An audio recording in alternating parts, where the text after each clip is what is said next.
Welcome to the Om at Home podcast. Om at Home is your destination to see what's happening in the yoga world right now, with inspiring interviews from master teachers, trainers, and students sharing their journey to inspire yours.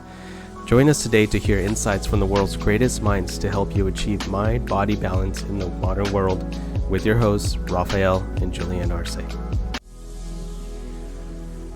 Welcome, everyone. I'm Julie Arce, and this is the Om at Home podcast. Today, we are talking with Carla, and Carla is here with us. She has pioneered children's yoga since 2013. She actively raises awareness, inspires little ones to happily develop and grow mindfully in order to become more successful in their life journey through yoga. Hi, Carla. Welcome to Om at Home. How are you today? Hello, thank you for having me. I'm really good, thanks. Good. So I'm excited to have you on the show and talk about children's yoga. I have a 2-year-old and he gets kind of upset when I practice yoga. So I have to practice when he's not around, which is quite funny to me. I led 9 teacher trainings while I was pregnant with him, so I just assumed that he would love yoga to death. I also have a 13-year-old, and she thinks that yoga is for moms. And so I'm excited to be on here with you and hopefully get some tips to get my little ones to actively participate in yoga, eventually someday. So tell me, Or how did you start yoga for children? um, I was school based at the time, and the opportunity sort of came out of the blue for children to do a slot in the very early hours. This was when I was London based once upon a time, a long, long time ago.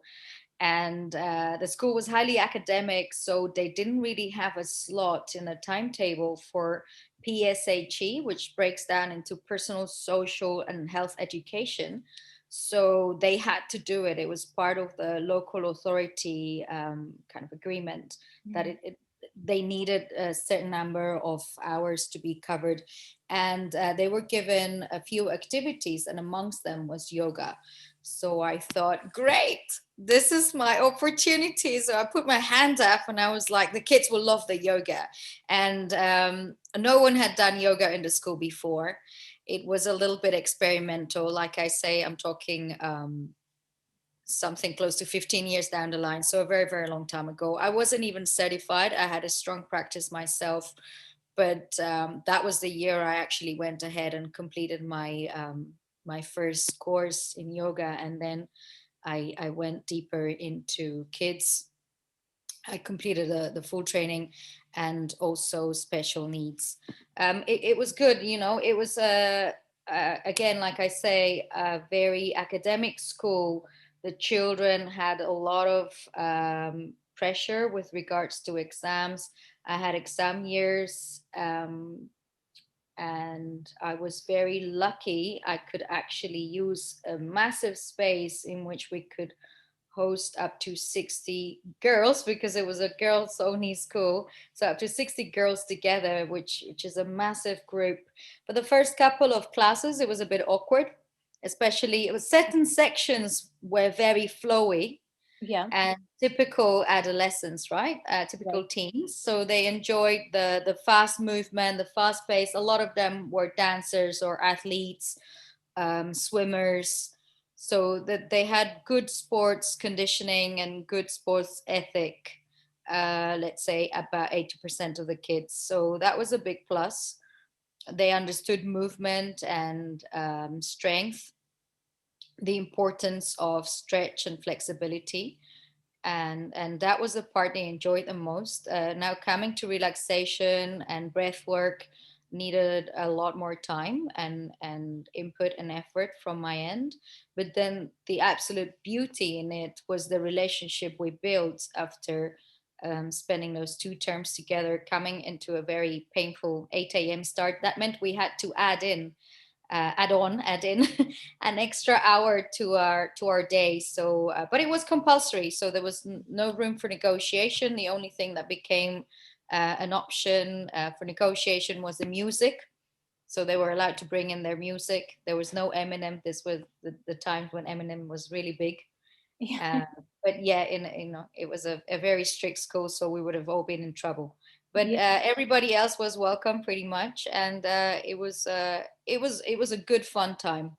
I cherished those days, and it was the beginning of kids yoga for me. Then a friend coincidentally, within the following 2 years, opened a French and English nursery in Southeast London, and she said, "Well, come along. We want to start kids yoga in the nursery." So I went from 16 and 18-year olds to two to 3-year olds, which was a huge gap.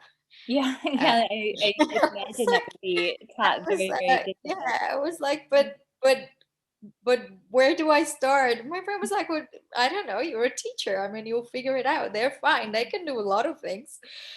So I was proper secondary trained, proper secondary experienced, and I was kind of thrown a little bit into the deep end of the world of nursery kids. We had to teach them in French, and that was part of the deal as well. It was actually really really sweet because it was learning body parts, it was learning numbers up to 3, up to 5, up to 10, and they were making so much progress, and they were learning in motion and movement, learning all the animals. So that was again a huge eye opener for me, and also for the nursery staff and management to see how quick they were um, integrating the movement and associating the movement with the word. Some of them were more fluent in French than in English, or vice versa. So it kind of all came together. And some were again stronger, some were weaker, but that's a beauty in having everybody being so different. And they made huge progress. They always loved their yoga. They learned their stand salutations. We were having the songs, we were having the music, we were having the breath work, and very interestingly, we were having a lot of um, toilet accidents because, of course, they were learning to manage their toilet needs. And for the first 2 or 3 weeks, I was like, oh no, this is a complete disaster. But yeah, we figured out a way. It was, the yoga was working, all the breath work was working, right? Because the kids were detoxing and having the urge to use the bathroom, but of course they were not there yet. They were not as independent. So we had to figure out, go to the bathroom first, and everybody had to go, make it compulsory. And then soon after the class was over, and we were always doing 30 minutes maximum for the little ones, they had to go back again to use the toilet. So everybody learned toilet management. There you go. And that was a new thing for me. It's such a magical age, the 2 and 3 year olds, and I'm sure it was fun just to watch them, grow over that period of time.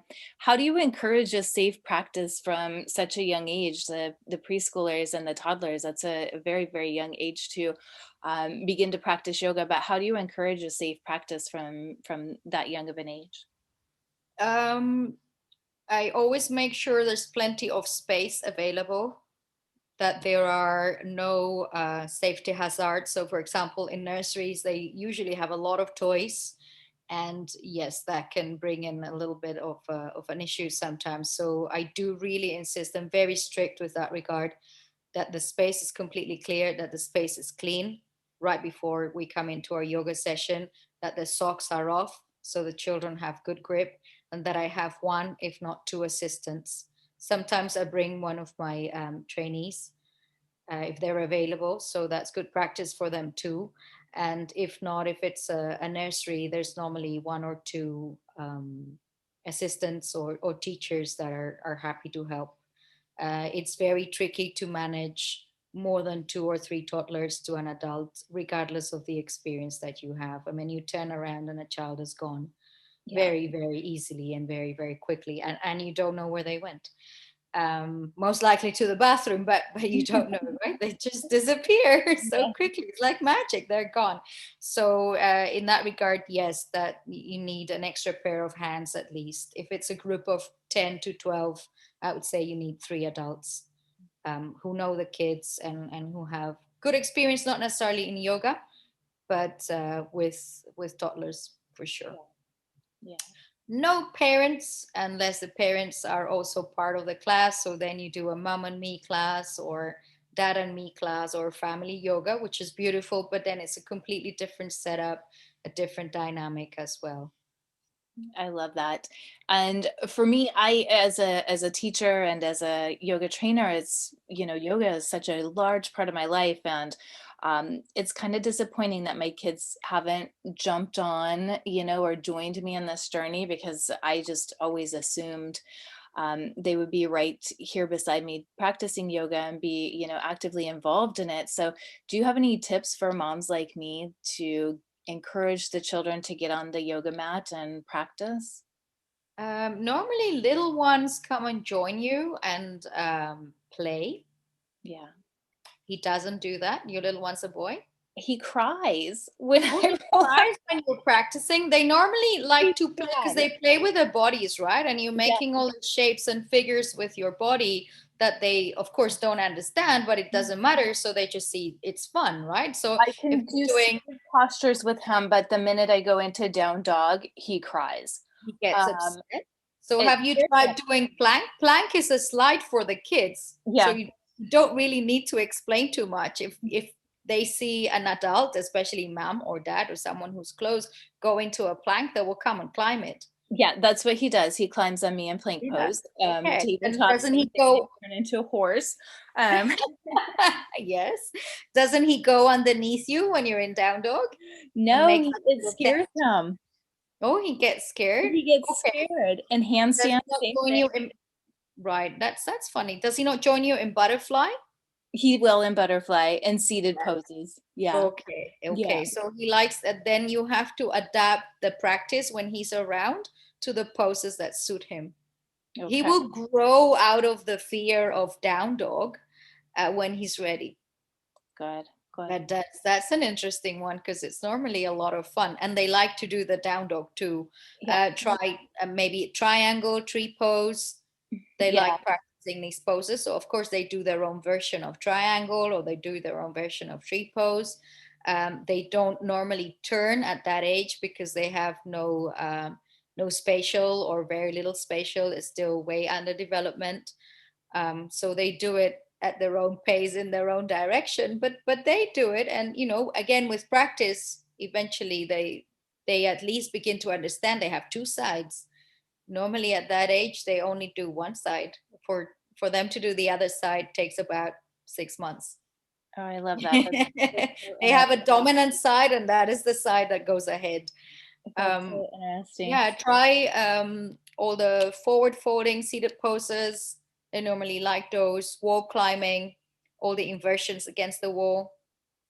Yeah, I'm gonna work on it a little bit more and maybe just do the poses that he likes, because I'm obsessed with handstands and he is terrified when I do handstands. Oh, Down dog. So maybe I'll bring start. handstand to the wall. I would advise you to do that, Yeah. and begin by making like a very low one, so he can attempt at least to bring 1 foot up, 2 feet up, and then eventually he will make his own bridge against the wall. So cute.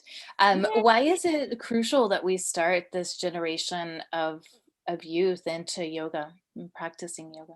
I guess it's more on a mental health level. Self-awareness, body awareness, self-love, mental health, mindfulness, self-awareness. Um, I would say, especially for teenagers these days, everything depends on a screen.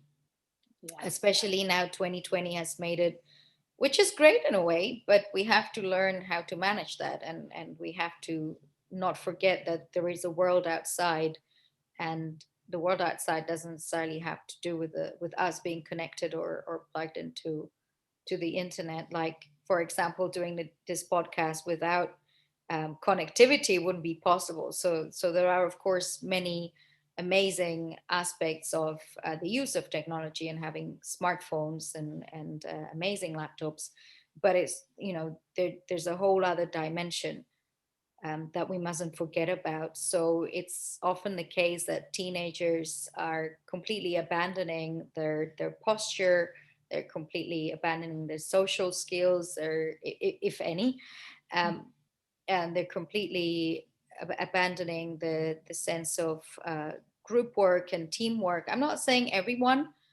but a lot of them. There's also the crazy peer pressure and social media pressure. So of course, if you don't look like one of the Instagram models, you don't even want to go out in the street because you don't want to be seen the way you look. And it's all this kind of crazy self-judgment that's really gone out of control. I mean, there were always models, and there were always role models, and there were always icons and idols, but we were not, I think, prior generations. I think every generation has, challenges, but I think prior generations challenges weren't as permanent or as constant. Yeah. Now I they look have at how much this Instagram has just changed yoga in general. as well. Yes, all industries. Yes. It's just really changed the industry, the yoga industry. When Yes. when I was younger, yoga was for moms, and it wasn't trendy, it wasn't that cool. Um it was just yoga. It wasn't this sexy, fun handstand kind of thing that it is now. And I look at Instagram and I think that Instagram has influenced yoga for good or for bad, Mhm. um, in a lot of ways. And it is, it's hard to be like content with a practice when you can easily look at Instagram and mistake it for something else. Absolutely. Because Instagram does give it this image of youthfulness and sexuality and Sexuality. Yeah. Yeah. a brand, Sensuality, which, okay, it's fine, but that's not the essence of yoga. And no. that's not the only thing yoga is about. I mean, you can look good, you can look fantastic, which is, again, a great part of yoga. It's a fantastic workout.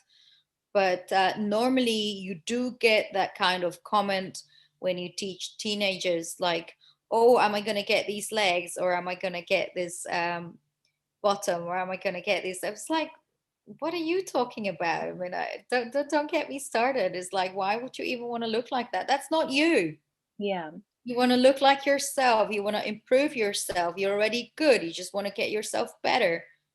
Don't focus so much on the image, but they're very much image focused, 100% I'm over. thankful that it is bringing Instagram, I think, brings in a younger crowd now to yoga because I Yes, want to be an Instagram yoga model. But then yes, they come on their mat and they find a deeper connection to themselves and more spirituality, more connectedness. So in some ways, I am thankful that Instagram is marketing yoga to yeah, this exactly. demographic. Well, Because it's getting the attention. yeah, Like you've just said, a while back, yoga was for people who practice yoga, and it meant teenagers didn't really know what it was. mhm, Because when I started in school, they did know my background was in dance, and they did know I practiced yoga because we would just discuss, oh, what do you do in your free time or something. But we had no social media. I mean, there was Facebook, but it was used in a very different way. It was just used to communicate with your friends, and you would have a group of friends on Facebook. It was the very beginning of Facebook. yeah. I don't think there were even pictures on Facebook. It was it was extremely, extremely, extremely basic. Yeah, Yeah, very and basic. very few people were on it. It would link you up with your college students Mm. and your friends. This was the beginning of it, right? Because Yeah. it started off in college. So then they did get into a deeper connection with their body, and they understood far better their own movement, their limitations, their strengths, their weaknesses, and they worked from being good to being better, and which was amazing for them on a personal level. They also became far more tolerant because, of course, amongst a group of 60 teenagers, not everybody was on the same page, or part of the same cool or not so cool group. There were very many different mixes of people there, nationalities, backgrounds, what have you. It was an inner city London school, very well run, very well managed. But I mean, it was an inner city secondary school. That was the raw truth. That was the fact. And then academically, which was the most, let's say, interesting aspect for the school as a whole and beneficial as well for the school as a whole, was that uh, their their brains were really prepared to take in content because they were relaxed. The stress factor was gone. So then, academically, they over excelled their expectations and their average target grades. So then I created yoga for academics, which is another very interesting aspect for children in the school years. I love that, and it reminds me of why we go through yoga postures as taught by the ancients anyway, as it helps us to get rid of this excess energy so we can sit in meditation. And so I'd imagine it's the same for the youth, that they can go through the practice in the morning, and that equips them to be able to sit at their desk and learn throughout the day. So I love that. And with a regular practice of yoga, I think that it does calm our nerves a little bit, and that just allows us to sit and take in more information and process that information differently. And Absolutely. Yeah, with be more accepting. It's all the changes and all the processes as well that go through the brain as much as through the body, because of course it's all connected and interconnected and interrelated, and it's all one. So yeah, that's the absolute beauty in it. And they kept coming back because they felt better.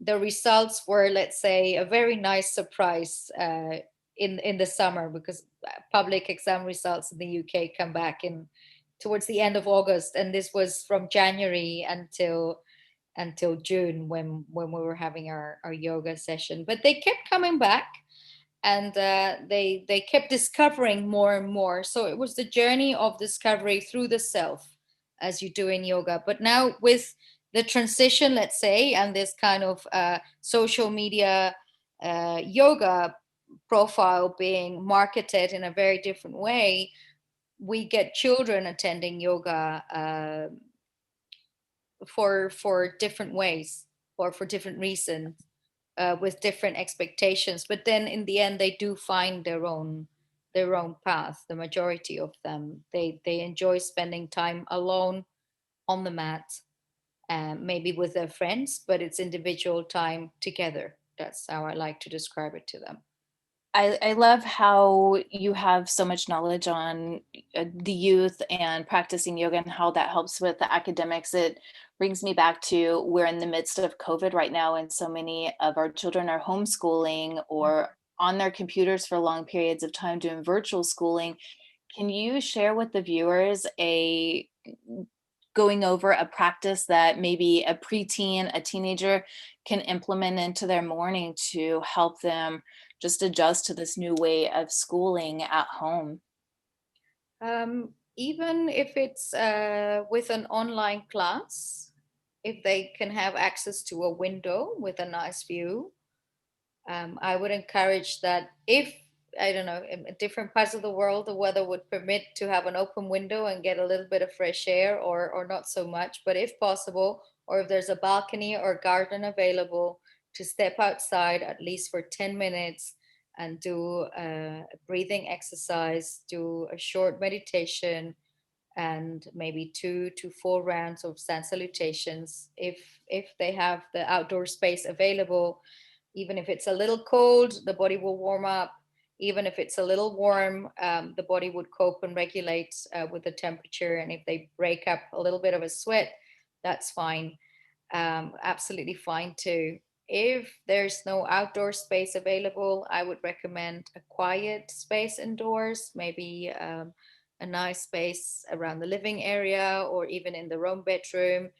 But just to make sure before they start the practice, to have the space cleared out as much as possible from, again, any distractions, mobile phones or iPads or school books or photographs, or I don't know, whatever it is they might have.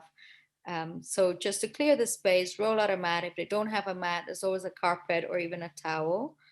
And again, they can just do 10, 15, 20 minutes, a little bit of a combination of breathing exercise, centering, grounding, um, poses in seated meditation, 3 to 5 minutes, and then just floor poses, basic ones, warm ups, cat and cow, and maybe 2 to 4 rounds of sun salutation. That will make a very nice and easy and very effective if they do it every morning, and make it a routine for 15, 20, 30 minutes if they can, before breakfast, before taking a shower, and then take a shower, go to breakfast, and get ready for homeschooling.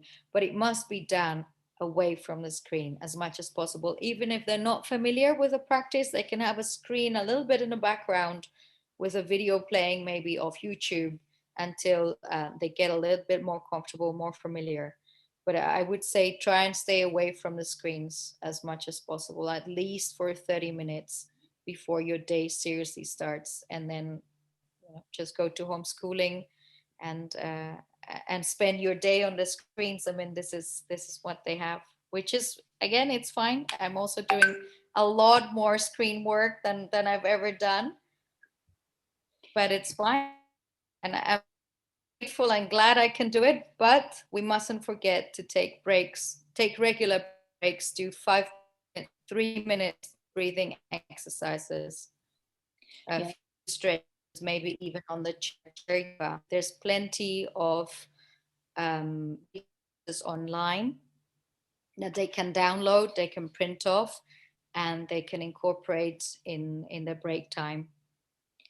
Thank you so much, Carla. I know that the viewers are a lot of times just, trying to adjust to this new way of life and being on the screen, whether that's working from home or children studying from home. So I think that that's a really valuable tip, to take that 30 minutes away from the screen and practice in nature if you can, and integrating the breath work and meditation into some sun salutation. So I appreciate the work that you're doing. I think that it's critical that our youth are introduced to yoga at a young age, and that they can make it a lifelong practice, because it does help them not just academically but also with self-esteem and connecting with themselves. And I thank you for the work that you're doing in the world and being the influencer, because I know that you have converted many people in your own circle to practice yoga to get the therapeutic benefits. So I appreciate you. I appreciate that you're out there being a light in the world. So where do people start on their yoga journeys and towards healing? When? Where do we start? Where? Where? Where do they start? I guess it depends. It depends. Every case is different. Are you referring more on a therapeutic level? Yes, on a therapeutic level.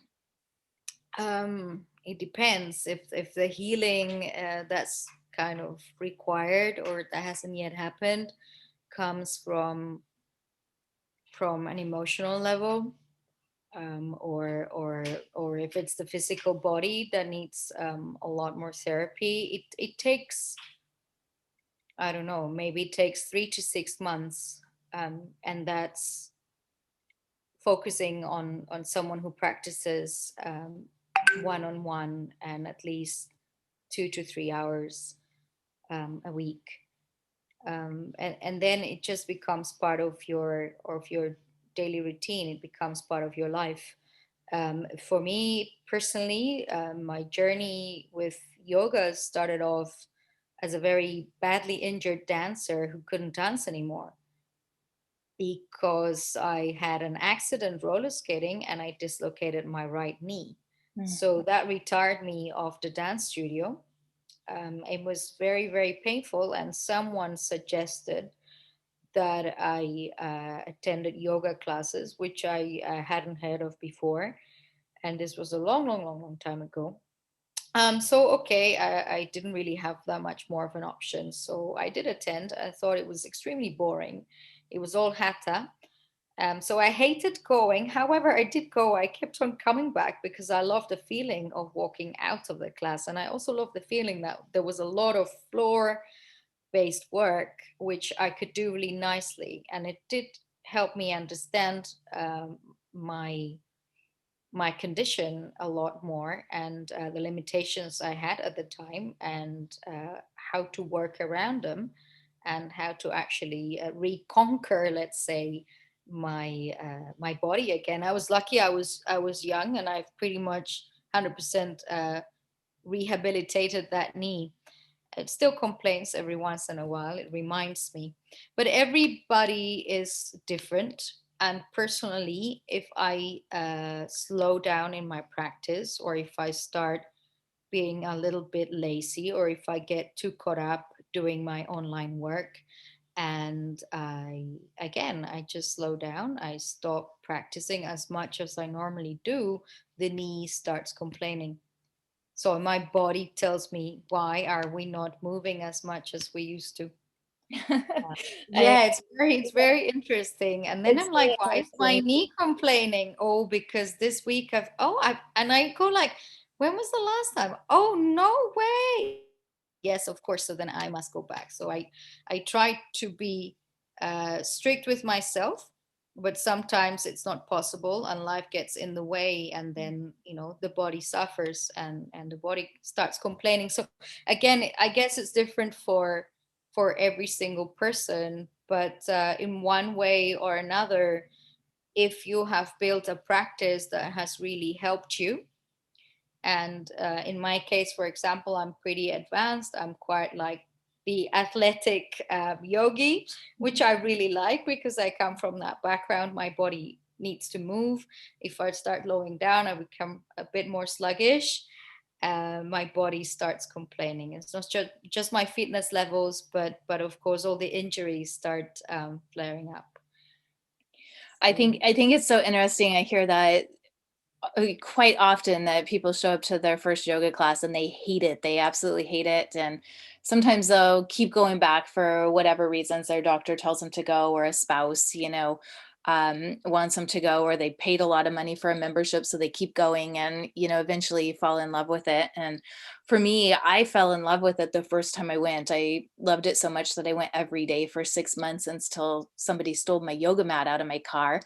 Um, No. and then I didn't go back for quite some time, but I fell in love with it, and I started with Ashtanga yoga. So if you're somebody that showed up to a yoga class and you hated it, and maybe you haven't gone back since, I encourage you to go back and maybe try a different teacher or a different style of yoga. There's so many different traditions that if one doesn't resonate with you, another one will, perhaps. So if you're a viewer on here and you haven't found that practice for you yet, keep trying different classes and different teachers, and you'll find one that's for you. That's right. Yes. And these days we're actually super lucky because there are so many more styles, so many different modalities and combinations of meditation and yoga classes, mindfulness and yoga classes, that it's a real privilege to actually be able to go around and try out different styles, and until you find the one that absolutely makes you fall in love again with the practice. So it could be more of an Ashtanga practice, or a Hatha base, or a flow, I don't know, a Yin class, which is beautiful. Yeah. I try to mix them. A hot yoga class, which again is fantastic. Hot Ashtanga, which is super, super advanced, super pro, hard work, tough workout. But again, it's there, and it's an option too. And it's a fantastic, fantastic class. Yeah, the first hot yoga class I went to, I liked it enough to sign up for a membership, and then, I got nauseous in one class and just couldn't make my way back in for quite a while. And, years later I teach hot yoga, but there's, we also go through different phases in our lives as well. So when we're younger, we might not be into yin, or at some point we might not, if it's the middle of the summer, you might not resonate so much with hot yoga. So the seasons of our lives and the seasons of the year are also going to come into play with that. But I like my fast-paced hot classes, and my husband loves yin and restorative. So just try a variety of classes out, and there's so many to choose from. But Carla, I appreciate you. I appreciate you being on here. And I know the viewers can connect with you on moveonyoga.com. So that is your website, moveonyoga.com. Do you have any parting words for us today? No, thank you very much. It's been a real privilege to be on your podcast, and no, I do hope that I have encouraged your young ones to step on the mat, or that I've given you some tools, some ideas to get the little ones going. If they've never tried a yoga class before, or maybe if it hadn't even occurred to you, it is possible. The children love the yoga. The classes for kids are very different. They have a different, not necessarily a different structure, but they have a very different energy for sure. And they're tailored for kids.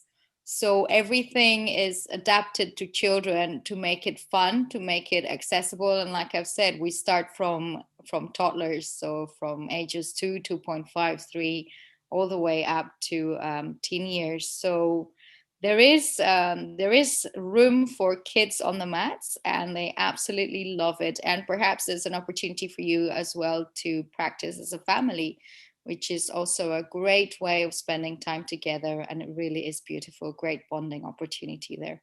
Yes, we start the holiday week, just in a few days, and I have 11 days with my little guy. So I'm going to make sure that I'm every day trying to get him to play on the yoga mat, and I'll let you know how that journey goes. Do drop me a line. Let me know, please. I will let you know. Maybe I'll drop you a couple pictures if I can get him to play yoga with me. So Carla, thank you so much for connecting today. And I feel like this was a message for me today, just to, get my little one on the mat and make it playtime for him. And as we're going into this holiday time. So I appreciate you. And I thank you for taking the time out and sharing with our viewers, and we'll connect soon. You're most welcome. Thank you very much. It's been an absolute pleasure. We'll connect soon. Namaste.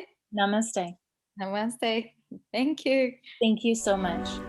So where in your life can you apply one of the lessons or takeaways you learned today? Then share your thoughts to continue the conversation and more by joining the connected community by downloading the Om at Home app on your phone via App Store or Google Play. Go to www.omathomeapp.com now to see what's happening in the yoga world.